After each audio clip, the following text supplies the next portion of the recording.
Hey friends, today we are working on 4 amazing DIY projects. For our first project, let's take this old piece of wood and upcycle it into a beautiful piece of wall decor. Now this piece of wood was actually the base of a washstand that was falling apart. It was flimsy and old, but not like antique in a good way. So I took it apart and salvaged the pieces. I've cut a piece of drop cloth. I get mine from Walmart. It has the beautiful tan color. I wash it and dry it and it's ready to go. I cut a circle piece to fit and set my JRV grain sack stripe stencil on top. I placed the piece of wood over the top and centered up my stencil, just eyeballing everything. Once I had it in place, I used some tape to tape it down. Now I've grabbed a JRV stencil brush and I've got DIY weathered wood paint. DIY paint is a clay-based paint. It's all natural. It is highly pigmented and thick, so you get really great coverage. When I'm using it on fabric, notice I'm using my mister bottle and wetting down my brush, which is watering the paint down and dyeing my fabric. If your paint is too thick, you're going to get some bleed through up under your stencil. Now these stencils are made to be used over and over. They're super thick, they're easy to wash. I bet I've used this stencil over 100 times already. After I have the grain sack done, I take my stencil off and I'm using a Wagner heat gun just to help dry my paint a little faster and ensure that it's really set into that fabric. Now I'm going over with my Use Duck Red Flower stencil, also by JRV. I've got DIY Farm Fresh paint here, and notice I went ahead and mixed it up with some water in a little cup. It just went a little bit faster than spraying my brush, but either way works just fine. I'll be sure to link all these paints, the stencils, the brushes, all the products down in the description box below for you.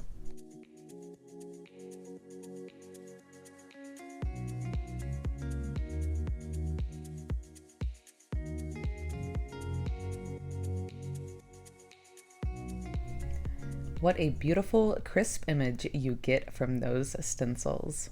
I grabbed some 220 grit sandpaper and I'm just giving some distressing along the edges of this frame to give it an old farmhouse feel.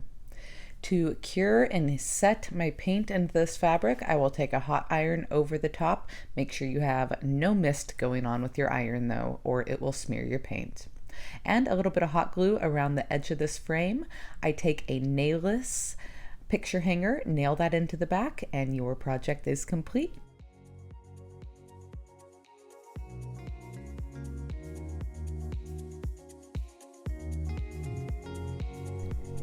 All right, what do y'all think about this first project?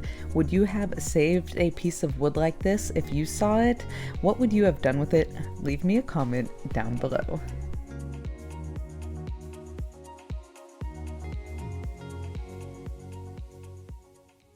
If you're new here and you're hopping over from Sammie's channel, my name is Bree. I'm the owner and artist of Upcycled by Bree.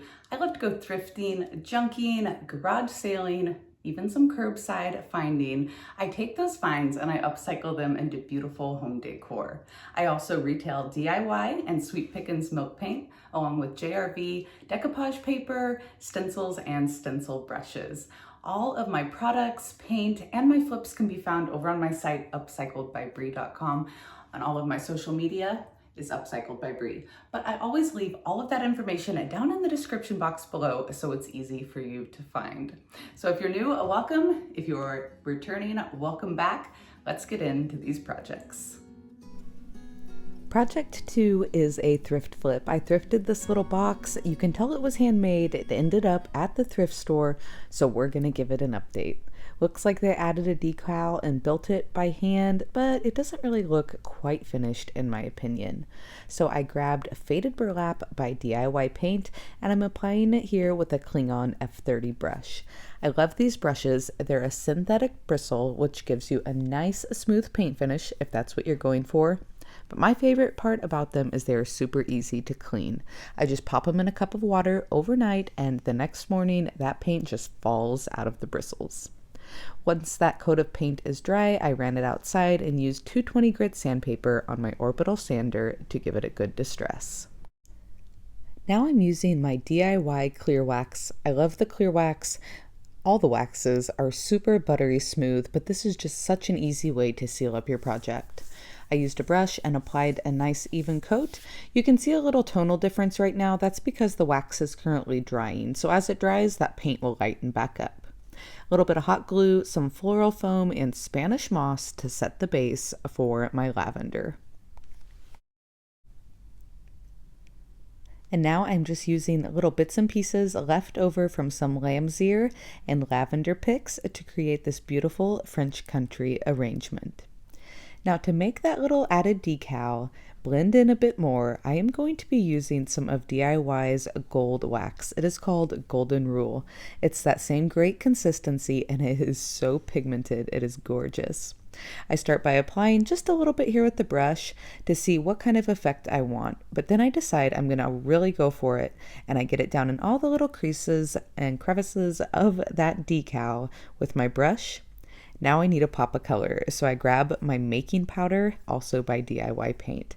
This is a highly pigmented mica powder that will add the perfect little finishing touches to your projects, or you can mix it in with patina. You can do all kinds of things with it. And I added just a touch of the Golden Rule to the edges of the floral box just to blend the look.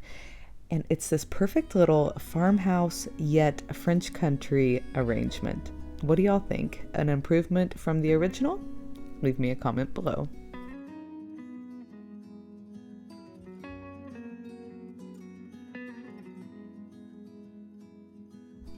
All right, y'all, next project is this gorgeous vase makeover. I have been wanting to try one of these Pottery Barn dupe vases for a while, but I haven't found the perfect vase. This one was free from one of the estate sale cleanouts that I helped do. It is huge. It had $49.99 written on it, which is wild. I didn't see any markings on it. This blue color is pretty, but I wanted to have some fun with some paint. So this is DIY Prairie Grey. I'm mixing it 50-50 with plain old baking soda, which gives me this gorgeous thick consistency. I brush a nice thick coat over the entire piece and I let that sit and dry for 24 hours. The next day, once everything is nice and dry, I take DIY weathered wood and mix it 50-50 with the baking soda as well. I start brushing that kind of on the inside lip here of the vase where some of the blue was still showing. The inside of the vase was about the same color though, so I left the inside all unpainted. Now I'm taking that weathered wood mixture and just spotting it around the vase to give some texture. You can see with that stippling motion I got some nice peaks, and with the lighter color I really just got some nice brush strokes throughout. I let the weathered wood dry up for a couple of hours, and now I've got faded burlap and I am watering it down about 50-50 with water to give a nice light paint wash. I start brushing that on with a brush, and at the same time I'm spraying the piece a little bit with a mister bottle to help that paint run. I'm not sure at this point exactly what I'm doing. I'm just having fun and playing around, but watering that paint down is allowing those base colors to really show through, giving some beautiful tonal difference on this piece.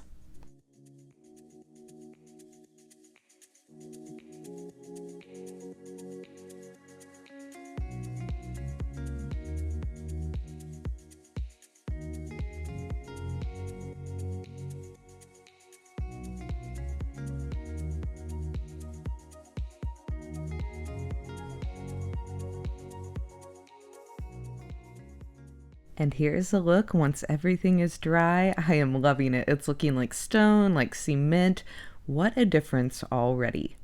Now I'm just taking a rag, spraying it with a little bit of water, and wiping at the piece. DIY paint is water soluble until it's sealed, so you can use a wet rag to distress.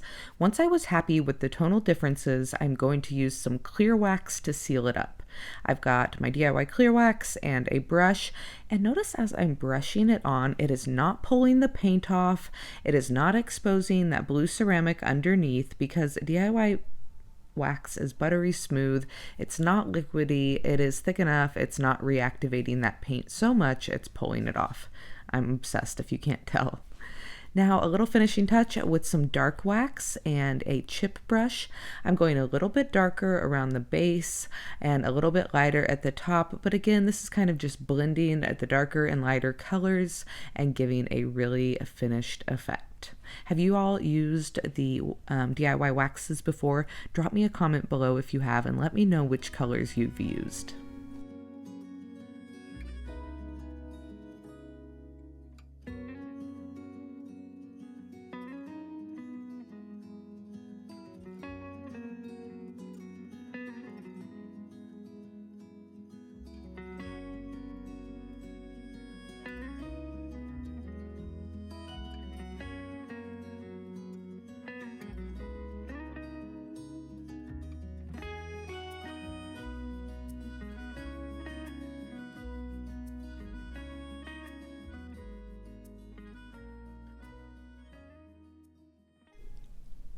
My last project today is one of my most popular. I love taking these old pillars and upcycling them into beautiful blanket holders.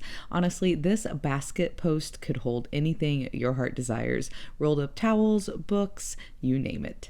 So I've got an old table base, that's the pillar, and then some scrap wood from my stash. I cut those pieces down to make a nice base for my post. And this basket came from an estate clean out, so it did not cost me anything.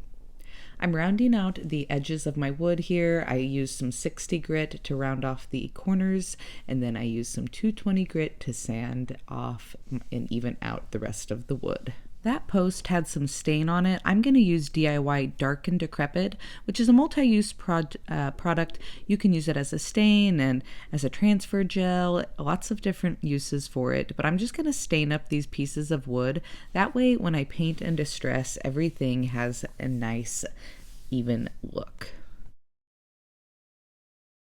There were some indentions in the wood where the legs were on this table, so I'm going to use some Durham's water putty to fill it.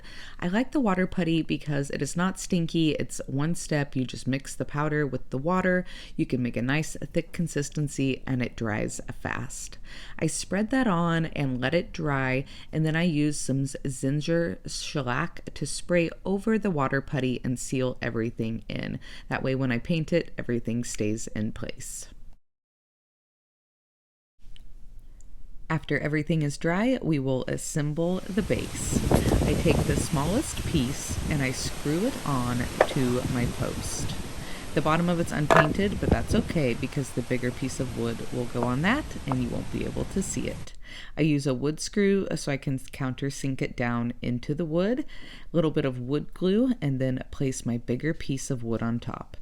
I drilled a pilot hole and drilled my screw in just a bit so I could line everything up evenly, and I will drill a couple of screws down into the bottom of my base, again countersinking them in so they will not scratch up the floor.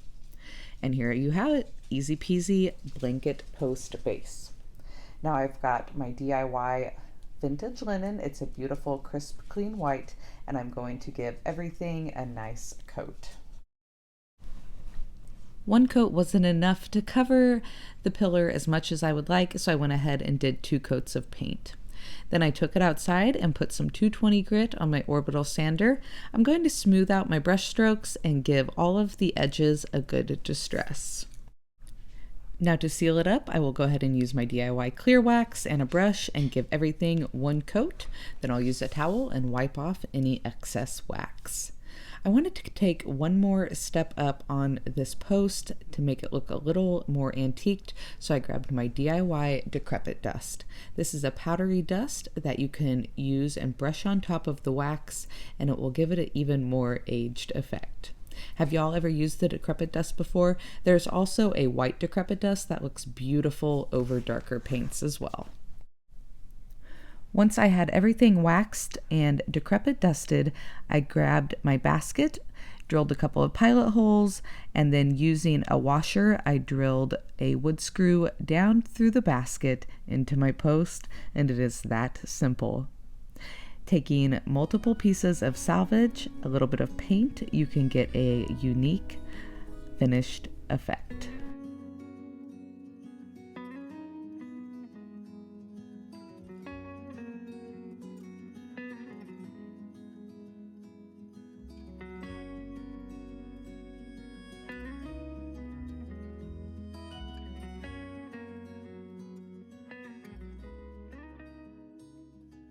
Thank you to Sammie for spotlighting me over on her channel, and thank you to y'all for hopping over here to check out the rest of my projects. If you like what you saw, be sure to subscribe and hit that little bell next to it. That way YouTube will let you know every time I upload a new video.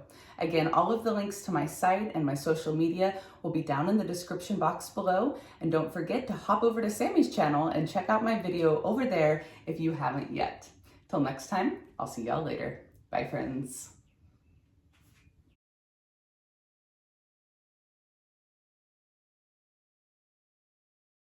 To my projects, I really hope y'all will take the time to just subscribe.